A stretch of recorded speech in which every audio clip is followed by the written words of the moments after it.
Welcome friends. आज का हमारा सब्जेक्ट है कंप्यूटर एप्लीकेशंस और टॉपिक है computer networking and the types of networks. This subject is class 9 belongs to class 9। तो सबसे पहले हम पढ़ते हैं computer networking and types of network. देखिए types of network, the computer network in the field of computer network there are three types of computer network based on their size.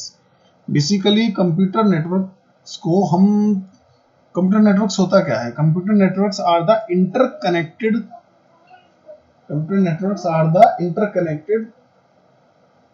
Computers, एक दूसरे से कनेक्ट हुए computer through the wire और wireless medium. तो computer network is connection of computers through wired medium और wireless medium. तो computers का एक दूसरे से इंटरकनेक्ट होना कंप्यूटर नेटवर्क कहलाता है, चाहे वायर्ड मीडियम के माध्यम से चाहे अनवायर्ड मीडियम के माध्यम से, यानी वायरलेस मीडियम के माध्यम से, यानी फ्रीक्वेंसीज के माध्यम से। और कंप्यूटर नेटवर्क बनाया क्यों जाता है? To share the data from distance apart. दो कंप्यूटर्स के बीच में डेटा को शेयर करने के लिए कंप्यूटर नेटवर्क बनाया गया, एक कंप्यूटर से दूसरे कंप्यूटर को तक डेटा को सेंड करने के लिए। जो वो कंप्यूटर जो एक दूसरे से कुछ दूरी पे स्थित हैं। तो सबसे पहला हमारा टाइप नेटवर्क का टाइप है लोकल एरिया नेटवर्क, लैन। दूसरा metropolitan area network, man. And तीसरा वर्ल्ड एरिया नेटवर्क, वैन। तो local area network is a group of computers connected with each other in A small place such as school, hospital, apartment, etc. LAN, due to their small size, are considerable faster.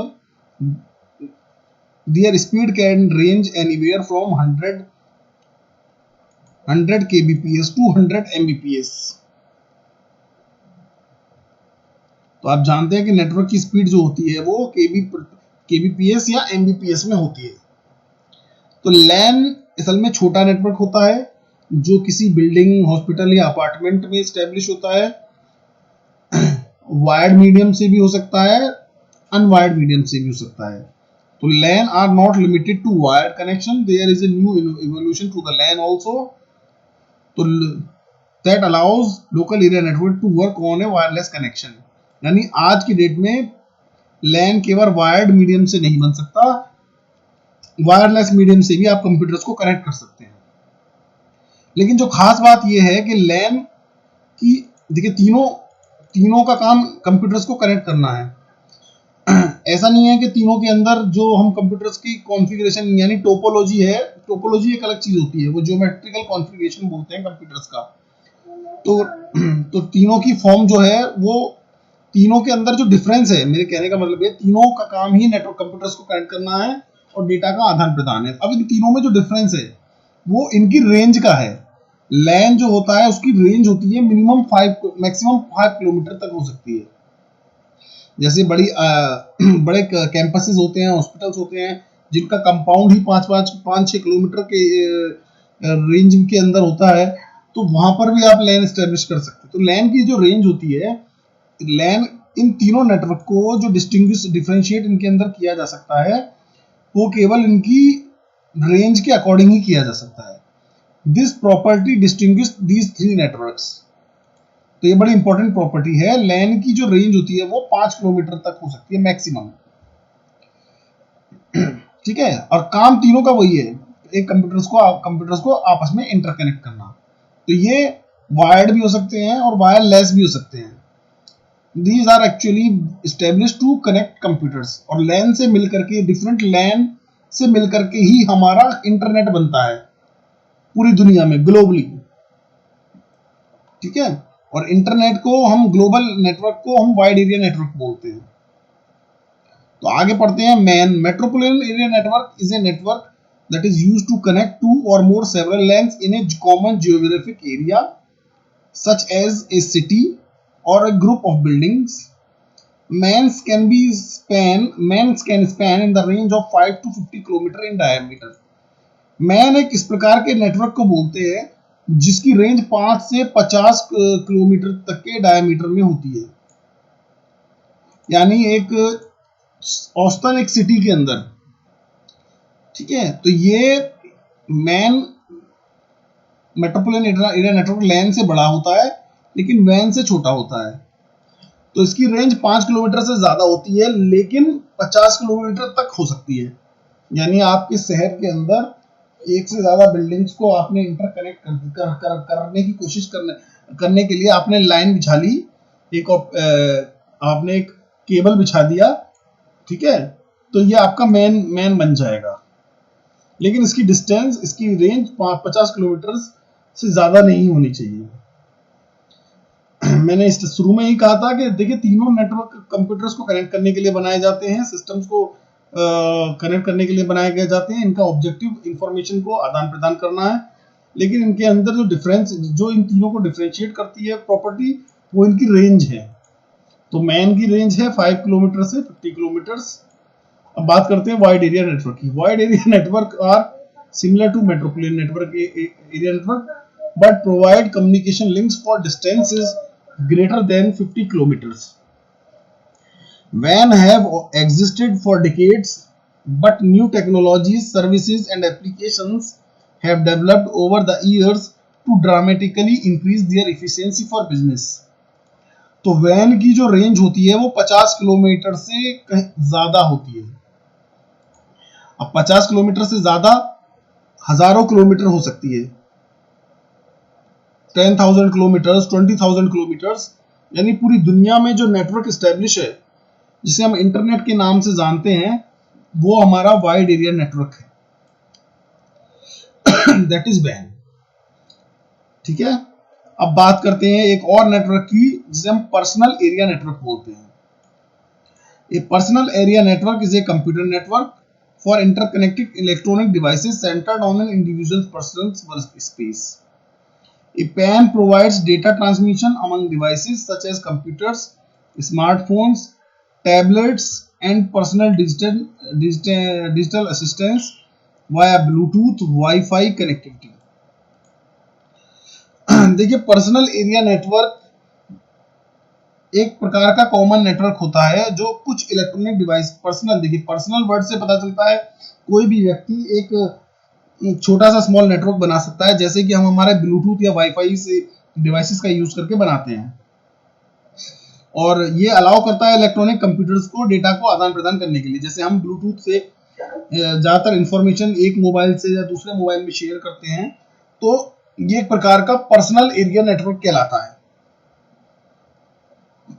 इसमें आपको पता होगा Bluetooth से हम 2 या 2 से devices को भी कनेक्ट कर सकते हैं। इसी तरीके से हम वाईफाई टेक्नोलॉजी का यूज करके भी एक पर्सनल एरिया नेटवर्क बना सकते हैं। तो PAN is basically is a computer network for electronic for interconnecting electronic devices centred on an individual work space. अब आपके दिमाग में आ रहा होगा इसकी रेंज कितनी होती है। तो देखिए ब्लूटूथ डिवाइसेस के अंदर जो radio waves, actually Bluetooth device या वाईफाई डिवाइस रेडियो ट्रांसमिशन के ऊपर डिपेंड करता है। तो इसकी जो रेंज होती है, देखिए ब्लूटूथ ट्रांसमिशन की रेंज 5 मीटर 10 मीटर्स तक हो सकती है, मैक्सिमम 15 मीटर्स। लेकिन वाईफाई ट्रांसमिशन की रेंज मैक्सिमम 1 किलोमीटर या 900 मीटर्स तक हो सकती है। अगर आप अच्छे वाईफाई राउटर्स भी यूज करेंगे तो 1 किलोमीटर से ज्यादा उनकी रेंज नहीं हो सकती। 1 किलोमीटर भी काफी ज्यादा हो गया। 500 मीटर्स या 600 मीटर्स रेंज हो सकती है, ठीक है। तो पर्सनल एरिया नेटवर्क एक प्रकार का पर्सनल नेटवर्क होता है जो कोई भी व्यक्ति अपने मोबाइल, ब्लूटूथ या वाईफाई डिवाइसेस से बना सकता है। अब बात करते हैं, तो ये कुछ नेटवर्क्स थे, लैन, मैन, वैन, ये हमारा इसी नेटवर्क पे आधारित हमारा इंटरनेट चलता है। और पैन हमारा पर्सनल एरिया नेटवर्क होता है जो हम अपने पर्सनली डेटा एक्सचेंज करने के लिए यूज करते हैं। जैसा कि हम एक ब्लूटूथ से दूसरे ब्लूटूथ को डेटा ट्रांसमिशन के लिए कनेक्ट करके ट्रांसमिट करते हैं, जैसा आपने किया भी होगा। तो जो आप ब्लूटूथ से डेटा ट्रांसमिशन करते हैं, that is you are preparing a PAN, personal area network, to exchange data between two devices, between two mobiles. ठीक है, तो a PAN provides data transmission among devices such as computers, smartphones, tablets, and personal digital assistants with the help of Bluetooth and wireless Wi-Fi connectivity। ये wifi device, wifi technology और Bluetooth technology के base पे एक personal area network बनाया जा सकता है। अब बात करते हैं वायर्ड और वायरलेस कम्युनिकेशन की। देखिए गाइडेड देखिए कम्युनिकेशन क्या होता है? कम्युनिकेशन का मतलब होता है डेटा का आदान प्रदान, एक्सचेंज ऑफ इंफॉर्मेशन। एक एंड से सेंडर ए से सेंडर बी को भेजना, सेंडर बी से सेंडर ए को भेजना। तो डेटा का आदान प्रदान कम्युनिकेशन कहलाता है। यानी डेटा या जानकारी, इंफॉर्मेशन, यानी डेटा और इंफॉर्मेशन में बेसिक सा डिफरेंस होता है कि data is the raw information and information is the process data. जब आप डेटा को प्रोसेस कर देते हैं, प्रोसेस करने का मतलब है कि इस फॉर्म में प्रेजेंट कर देते हैं कि वो यूजर के अंडरस्टैंडेबल फॉर्म में हो। अगर कंप्यूटर में डेटा है तो वो बाइनरी के टर्म में है, और बाइनरी आप समझ नहीं सकते, तो कंप्यूटर उसे इंग्लिश में कन्वर्ट करके आपको डिस्प्ले करता है और आप इंग्लिश लैंग्वेज में उसे समझ सकते हो।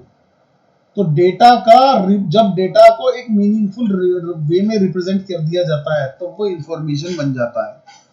और इंफॉर्मेशन का आदान प्रदान, एक्सचेंज करना कम्युनिकेशन कहलाता है। अब ये कम्युनिकेशन वायर्ड मीडियम से भी हो सकता है, अनवायर्ड मीडियम से भी हो सकता है। तो guided media is a wired communication. It transmits data either using twisted pair cable, coaxial cable or optical fiber cable। तो गाइडेड मीडिया एक प्रकार का वायर्ड कम्युनिकेशन है जो डेटा को ट्रांसमिट करता है फिजिकल केबल्स की हेल्प से। आपने केबल देखे होंगे, तो जो केबल्स होते हैं उनकी हेल्प से जब आप डेटा का ट्रांसमिशन करते हैं, जो आपने यहाँ पर लैन स्टेब्लिश किए हैं, इनमें हम वायर्ड मीडियम का ही यूज करते हैं। ठीक है, अब आजकल हमारे पास वायरलेस टेक्नोलॉजी भी काफी ज्यादा एडवांस हो गई है, तो हम वायरलेस लैन भी स्टेब्लिश कर सकते हैं। लेकिन बेसिकली हम इनके अंदर वायर्ड मीडियम का ही यूज करते हैं। तो वायर्ड मीडियम फिजिकल वायर होते हैं, जैसे twisted pair cable, coaxial cable और ऑप्टिकल फाइबर केबल। ठीक है, ये तीन केबल्स होते हैं जिनको हम वायर के दो कंप्यूटर को कनेक्ट करने के लिए हम जो केबल यूज करते हैं वो ट्विस्टेड पेयर भी हो सकता है, कोएक्सियल भी हो सकता है, ऑप्टिकल फाइबर केबल भी हो सकता है। और जब कंप्यूटर कनेक्ट होंगे तभी हम डेटा को ट्रांसमिट कर सकते हैं। जो फिजिकली वायर्ड, यानी वायर हम कैसे, एक तार जो हम यूज करते हैं, ठीक है, केबल जो हम यूज करते हैं, that is guided transmission medium. और ट्रांसमिशन मीडियम का मतलब क्या होता है? वो माध्यम जिसकी हेल्प से हम जिसके अंदर हम डेटा को ट्रांसमिट कर सकते हैं। तो ट्रांसमिशन मीडियम वो माध्यम होता है जिसके अंदर डेटा को ट्रांसमिट किया जाता है। और गाइडेड मीडियम हम वायर्ड मीडियम को कहते हैं, यानी केबल्स को कहते हैं। इनमें पहला केबल होता है ट्विस्टेड पेयर, दूसरा कोएक्सियल केबल, तीसरा हमारा फाइबर ऑप्टिक केबल।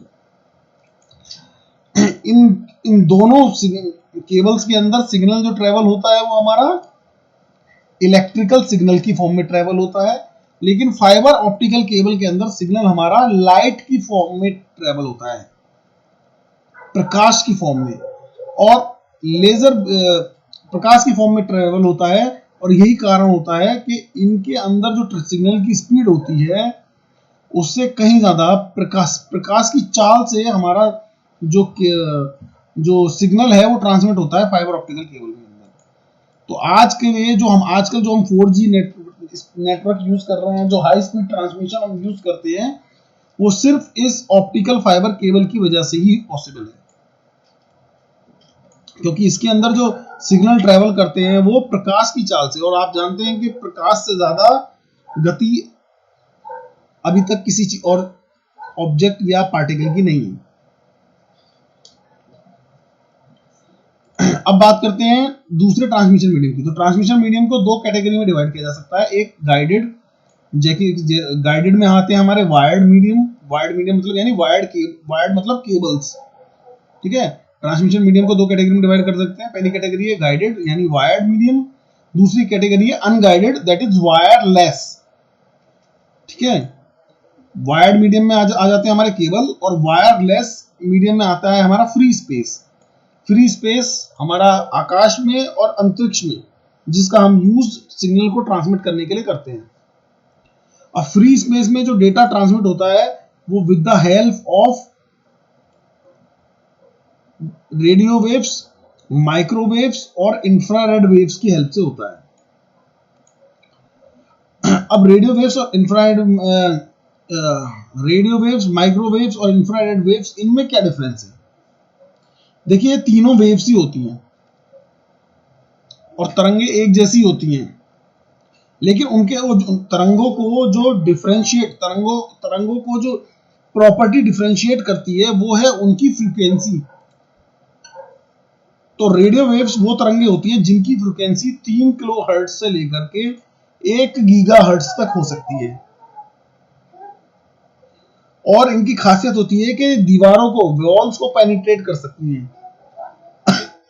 इसी कारण आप मोबाइल कम्युनिकेशन में इनको यूज करते हैं। आप अपने घरों में हैं और आपका कमरा चारों तरफ से दीवारों से घिरा हुआ है, फिर भी आपके मोबाइल में सिग्नल आ रहा है, क्योंकि हम रेडियो वेव्स यूज करते हैं मोबाइल कम्युनिकेशन में। दूसरी कैटेगरी होती है माइक्रोवेव्स, जिसकी फ्रीक्वेंसी 1 गीगा हर्ट्ज से लेकर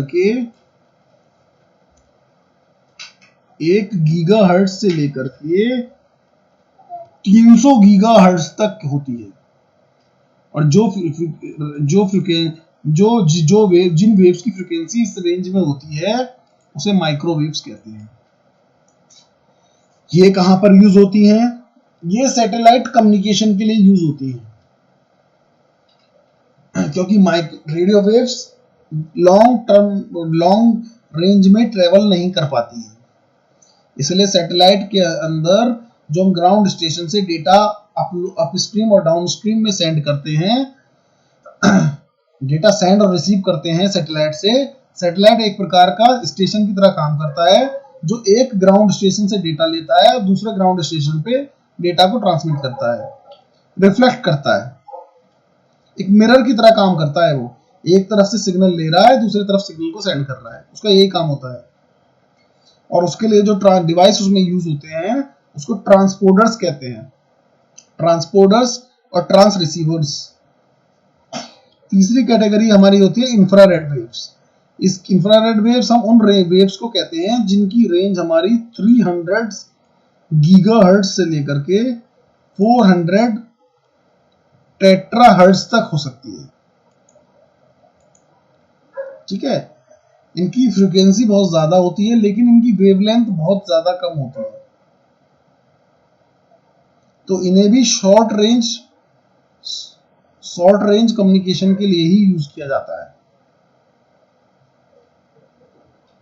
ठीक है। तो ये तीन वेव्स होती हैं जिनको हम वायरलेस ट्रांसमिशन में यूज करते हैं। आपके मोबाइल में, आपके वाईफाई डिवाइस में जो आप वेव्स यूज करते हो वो सभी रेडियो वेव्स हैं, ठीक है। और सैटेलाइट ट्रांसमिशन में जो आप वेव यूज करते हो वो आपकी माइक्रोवेव्स होती हैं। इंफ्रारेड वेव्स आप अपने घर में जो रिमोट यूज करते हो उसमें जो वहां पर जो आपका डेटा एक्सचेंज होता है रिमोट और टेलीविजन के बीच में, वहां पर आप इंफ्रारेड वेव्स यूज करते हो। इनकी खासियत क्या होती है? इनको लाइन ऑफ साइट ट्रांसमिशन चाहिए होता है। आपने देखा होगा कि रिमोट को चलाने के लिए आपको टेलीविजन के बिल्कुल सामने या उसके दोनों रिमोट को और आपके टेलीविजन को आमने सामने रखने की जरूरत होती है। कुछ मोबाइल्स पहले आते थे जिनके अंदर इंफ्रारेड हम यूज करते थे, इंफ्रारेड डेटा ट्रांसमिशन के लिए। जैसे हम ब्लूटूथ यूज करते हैं ऐसे हम इंफ्रारेड भी यूज करते थे, तो इंफ्रारेड पोर्ट्स को दोनों मोबाइल के आमने सामने रखना पड़ता था। आप रेडियो, आप ब्लूटूथ जो यूज करते हैं उसको आप मोबाइल को एक दूसरे से अलग कैसे भी रख सकते हैं। यहाँ लाइन ऑफ साइट की जरूरत नहीं, लाइन ऑफ साइट ट्रांसमिशन की जरूरत नहीं होती रेडियो वेव्स में। इंफ्रारेड वेव्स में लाइन ऑफ साइट ट्रांसमिशन की जरूरत होती है, तो इसलिए इन्हें सैटेलाइट में यूज नहीं किया जा सकता है। वायरली कम्युनिकेशन के लिए जो हम यूज करते हैं वो रेडियो वेव्स और माइक्रोवेव्स को यूज करते हैं। तो ये हमारा वायर्ड और वायरलेस कम्युनिकेशन के बारे में थोड़ा सा नोट्स है। अब बात करते हैं वाईफाई टेक्नोलॉजी की, that is wireless Fidelity. Wi-Fi is a family of wireless networking technologies based on IEEE 802.11 family of standards, which are commonly used for local area networking of devices and internet access। देखिए IEEE 802.11 क्या है, ये एक प्रकार का standard है।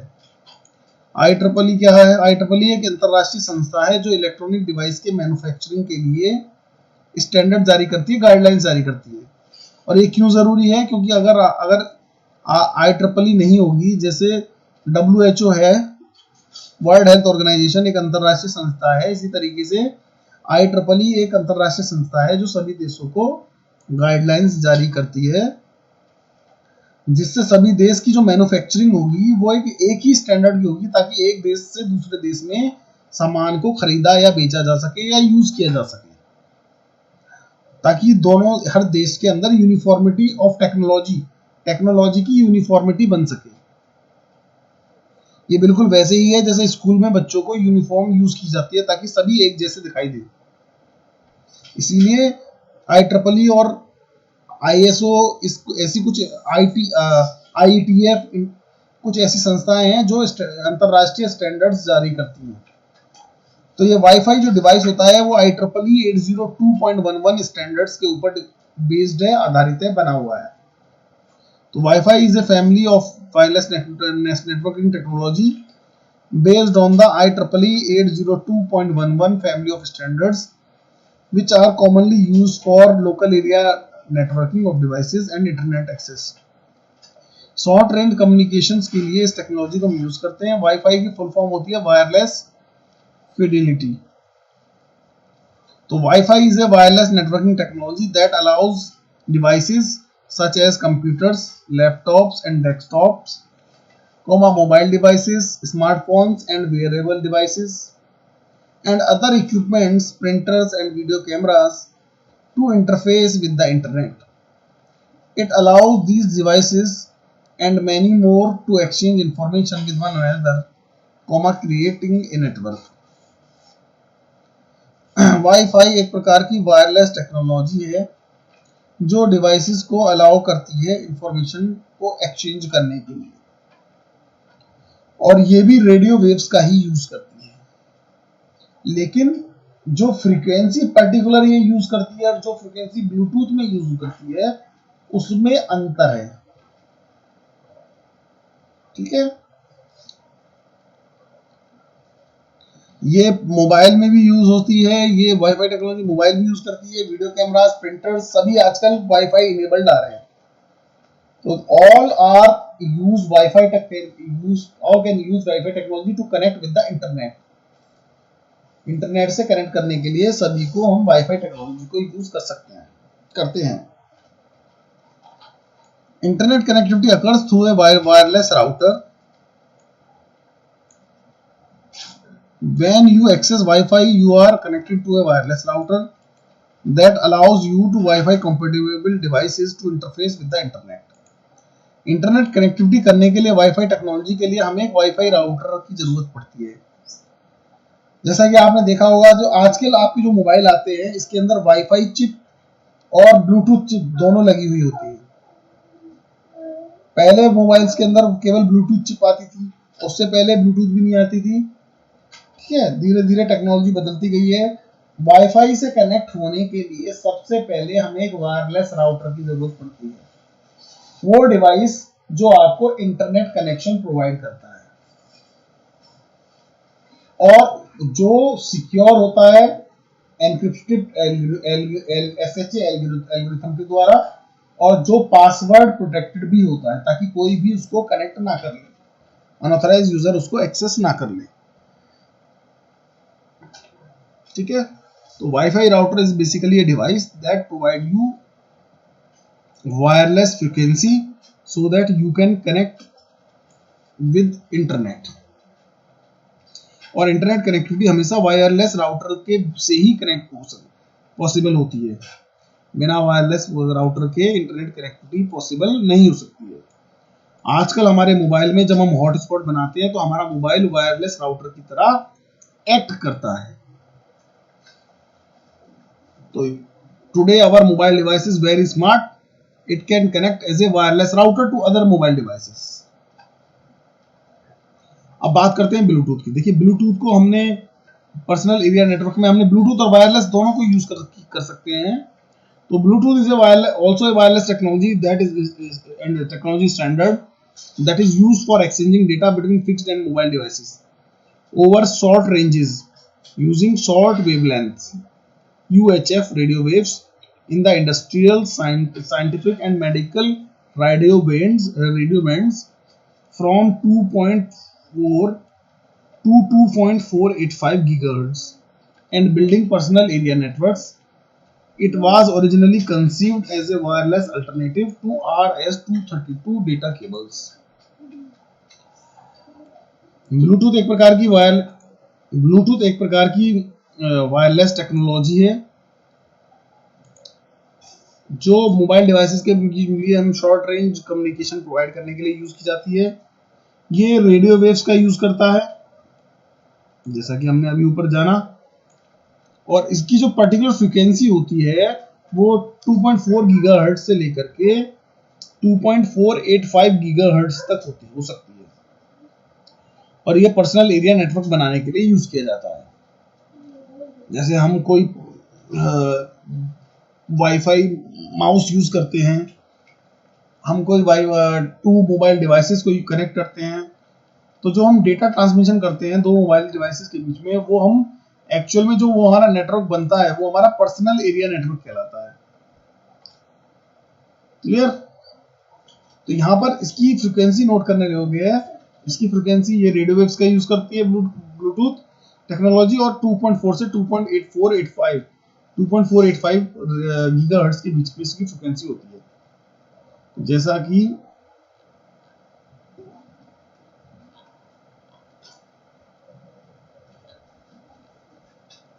ठीक है, बात करते हैं क्लाउड कंप्यूटर्स की। तो क्लाउड दोनों प्रकार के हो सकते हैं, पब्लिक और प्राइवेट। पब्लिक और प्राइवेट से मतलब क्या है? पब्लिक हमारा वो क्लाउड होता है जिसको कोई भी यूज कर सकता है, और प्राइवेट का मतलब कुछ पर्टिकुलर कंपनी, कोई ऑर्गेनाइजेशन ही उसको यूज कर सकती है। तो basically cloud is on demand availability of computer system resources, especially data storage and computing power. तो cloud is what? Cloud computing is on demand availability of computer system resources, especially data storage and computing power. तो ये एक प्रकार का cloud computers क्या होते हैं? ये एक प्रकार का ऑन डिमांड अवेलेबिलिटी होती है कंप्यूटर रिसोर्सेज की, जिसमें मुख्य तौर पे डेटा स्टोरेज और कंप्यूटिंग पावर है। यानी मेरे पास कंप्यूटर नहीं है और मैं अगर नेटवर्क से कनेक्टेड हूँ, इंटरनेट से कनेक्टेड हूँ, तो मेरे पास मान लीजिए मेरे पास कंपाइलर नहीं है किसी लैंग्वेज का, सी का कंपाइलर नहीं है, जावा का कंपाइलर नहीं है, तो मैं उस पर्टिकुलर क्लाउड से कनेक्ट हो सकता हूँ जहां पर जावा स्टोर है, और वहां पर अपने प्रोग्राम को रन करा सकता हूँ। तो मैंने क्या किया? मैंने उनके रिसोर्स को यानी उनके सॉफ्टवेयर को यूज किया जो किसी और पर्टिकुलर सिस्टम में स्टोर था, बट मैं नेटवर्क से कनेक्ट था तो इसलिए मैं उनको यूज कर पाया। तो क्लाउड के लिए इंटरनेट बहुत ज्यादा जरूरी है। तो cloud is basically on demand availability of computer system resources. Computer system के अंदर जितने भी रिसोर्सेज होते हैं, specially data storage and computing power, दो रिसोर्स पे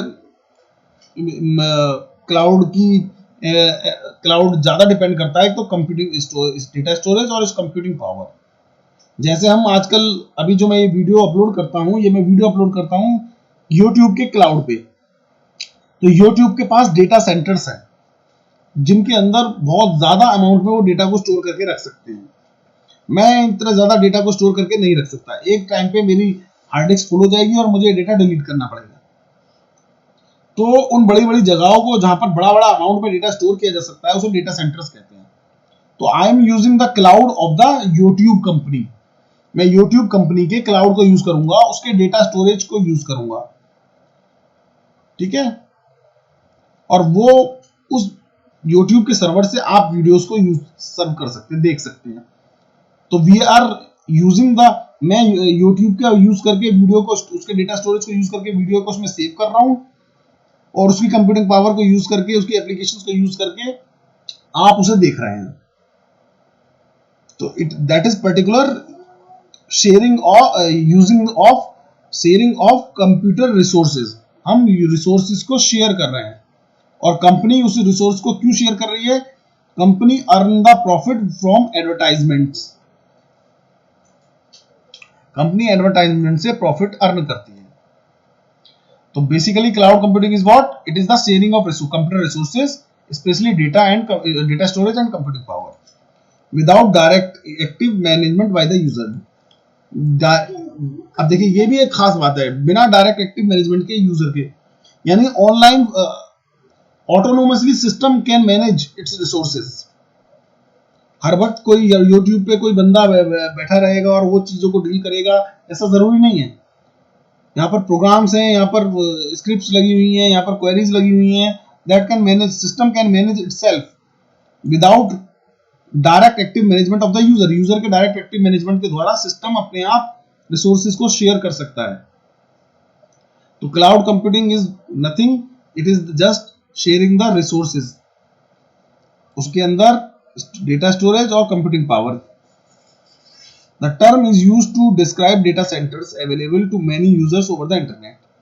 Large crowd prominent today often have functions distributed over multiple locations over central servers.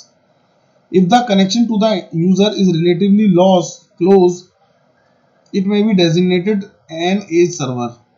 Clouds may be limited to a single organization, that is enterprise clouds, or may be available to many organizations, that is public clouds. Clouds relies on sharing of resources to achieve coherence and economy of scale. देखिए clouds में भी limited to a single organization, तो उसे enterprise cloud या private cloud कहते हैं। जो cloud केवल जैसे कुछ कंपनी या ऑर्गेनाइजेशन ही यूज कर सकती है, क्लाउड मतलब जैसे हम यूट्यूब के पब्लिकली कोई भी यूज कर सकता है, जीमेल को कोई भी यूज कर सकता है, जीमेल भी क्लाउड है क्योंकि जीमेल के पास बहुत ज्यादा रिसोर्सेज मेमोरी रिसोर्स है, उसने अपना डेटा सेंटर बनाया हुआ है गूगल ने। तो इसी तरीके से यूट्यूब का डेटा सेंटर है। इतने ज्यादा मात्रा में डेटा स्टोरेज बनाने के लिए डेटा सेंटर्स की आवश्यकता पड़ती है। तो क्लाउड्स किसी कंपनी का अपना किसी कंपनी के ऑर्गेनाइजेशन पर्पस के लिए भी हो सकता है, प्राइवेट यूज के लिए हो सकता है, और उसे या फिर उसे पब्लिकली अवेलेबल के पब्लिक यूज के लिए भी दिया जा सकता है।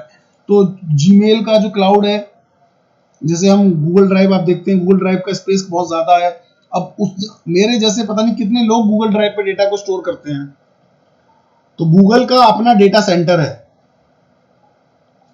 इसी तरीके से YouTube का भी अपना डेटा सेंटर है जहां पर इतना कई टीबी डेटा डेली वो स्टोर करते हैं। तो सोचिए डेटा सेंटर्स की कैपेसिटी क्या होगी, ठीक है। तो जो क्लाउड किसी ऑर्गेनाइजेशन के पर्सनल यूज के लिए, यानी ऑर्गेनाइजेशन के लिए यूज के लिए होते हैं, उन्हें प्राइवेट क्लाउड कहते हैं, और जो क्लाउड पब्लिकली यूज किए जा सकते हैं वो हमारे पब्लिक क्लाउड कहलाते हैं। जैसे पब्लिक क्लाउड का एग्जांपल हो गया आपका जीमेल, पब्लिक क्लाउड का एग्जांपल हो गया आपका यूट्यूब, ठीक है, जिसके मेमोरी रिसोर्सेज और कंप्यूटिंग पावर को हम यूज करके इस वीडियो को मैं सेंड कर पा रहा हूं, आप देख पा रहे हैं। तो cloud computing relies on sharing of resources to achieve coherence and economy of scale. हम शेयरिंग ऑफ रिसोर्सेज कर रहे हैं, रिसोर्सेज का क्लाउड कंप्यूटिंग बेसिकली बेस्ड होती है रिसोर्सेज की शेयरिंग के ऊपर। और ये रिसोर्सेज की शेयरिंग तभी हो सकती है जब आपके पास जो आपकी इंटरनेट की स्पीड और बैंडविड्थ है वो ज्यादा हो। इंटरनेट की स्पीड भी आपकी ज्यादा होनी चाहिए और बैंडविड्थ भी ज्यादा होनी चाहिए, तभी आप क्लाउड को इफेक्टिवली यूज कर सकते हो।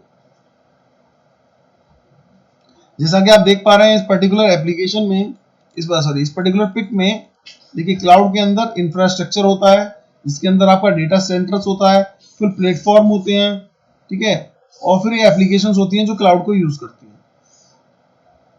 ठीक है। तो प्लेट इंफ्रास्ट्रक्चर के अंदर आपके डेटा सेंटर्स आते हैं जहां पर आपका डेटा स्टोर होता है, जैसे यूट्यूब का अपना डेटा सेंटर है, गूगल का अपना डेटा सेंटर है कैलिफोर्निया में, ठीक है। और ये एप्लीकेशंस होती हैं जो क्लाउड के डेटा को यूज करती हैं। तो ये सब मिलकर के क्लाउड को बनाते हैं, और इसमें सबसे ज्यादा अहम रोल होता है इन डेटा सेंटर्स का। तो क्लाउड की जो बैकबोन होती है वो डेटा सेंटर होते हैं जहां पर huge amount of information is stored. जैसे फेसबुक है, फेसबुक का भी अपना क्लाउड है। पर डे कई टीबी डेटा फेसबुक के अंदर यूजर्स जनरेट करते हैं, और वो जो डेटा जनरेट होता है वो डेटा सेंटर्स के अंदर फेसबुक सालों तक स्टोर करके रखती है, ठीक है। आई होप आप समझ पा रहे होंगे। मैं एक बार आपको नोट्स दिखा देता हूं। अगर आपको कोई चीज अनक्लियर रह जाए तो आप मुझे एक बार कोई चीज अनक्लियर रह जाए तो आप एक बार मुझे कमेंट सेक्शन में अपनी मेल आईडी लिख करके पूछ सकते हैं, मैं आपको डिटेल में नोट्स मेल भी कर दूंगा।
Thank you.